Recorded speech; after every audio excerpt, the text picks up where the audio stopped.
حضرت ہم یہ دیکھ رہے ہیں کہ بھلواڑہ شہر میں آپ کے آنے کے بعد میں ایک بہت ہی عظیم اور بڑا اجتماعی اعتکاف ہوتا ہے،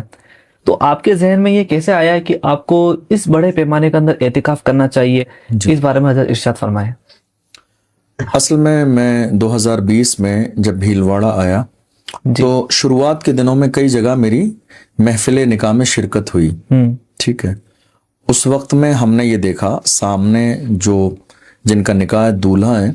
کسی کی عمر 25، 28، 30، 32 سال تک کے جو ہے لوگ تھے، ان سے جب یہ کہا گیا کہ کلمہ پڑھیے جی تو مطلب یہ حیرانی کی بات تھی کہ پہلا کلمہ نہیں یاد۔ اللہ، تو مجھے، حالانکہ میں بھی واقعی نہیں سمجھ چکے، میرا پڑھنے کا دور جسٹ ختم ہوا اور پہلا موقع تھا یہ میرے لیے، ہاں، تو میں بھی نہیں سمجھتا تھا کہ واقعی لوگوں کا مطلب معاملہ اتنا عجیب سا ہے، دین کے حوالے سے اتنی بے توجہی ہے کہ پہلا کلمہ یاد نہیں ہوگا۔ بالکل۔ اب وہ مجھے بہت عجیب لگا کہ اس عمر کے ہمارے نوجوان 25-30 سال میں شادی ہو رہی ہے اور پہلا کلمہ بھی انہیں یاد نہیں۔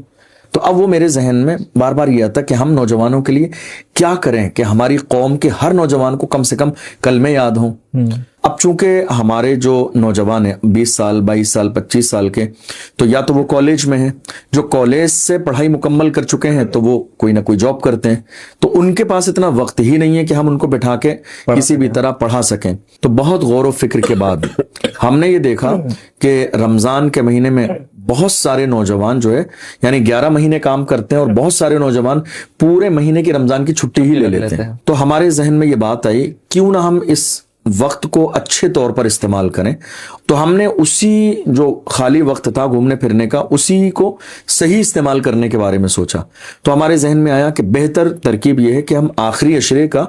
اجتماعی اعتکاف کرائیں۔ بالکل، چونکہ مقصد ہمارا صرف یہی تھا کہ کسی بھی طرح ہمیں اپنی قوم کے نوجوانوں کو دین سے قریب کرنا ہے، انہیں بیسک دین سکھانا ہے، ضروریات دین سکھانا ہے، تاکہ یہ کہیں بھی چلے جائیں، کسی شہر میں، کسی ماحول میں، لیکن یہ بدعقیدہ نہ ہوں، اور ان کو یہ احساس ہونا چاہیے کہ ہم مسلمان ہیں، حضور کے غلام ہیں، اور جب نماز کا وقت آئے تو یہ نہ ہو کہ صاحب مجھے پاکی کا طریقہ نہیں معلوم، یا غسل کا طریقہ، یا نماز پڑھنا نہیں آتی۔ تو اس لیے ہم نے اجتماعی اعتکاف شروع کیا اسی نیت کے ساتھ، اسی مقصد کے تحت، اور اللہ کا احسان ہے کہ ہم اس اپنے مقصد میں کامیاب بھی ہیں۔ اور جن علماء نے باضابطہ جو اعتکاف میں آئے ہیں، دیکھا ہے انہوں نے فیڈ بیک دیا ہے کہ نہیں ماشاءاللہ جو ہے آپ نے جس مشن کے تحت اجتماعی اعتکاف شروع کیا تھا، الحمدللہ آپ اس مشن میں کامیاب بھی ہیں۔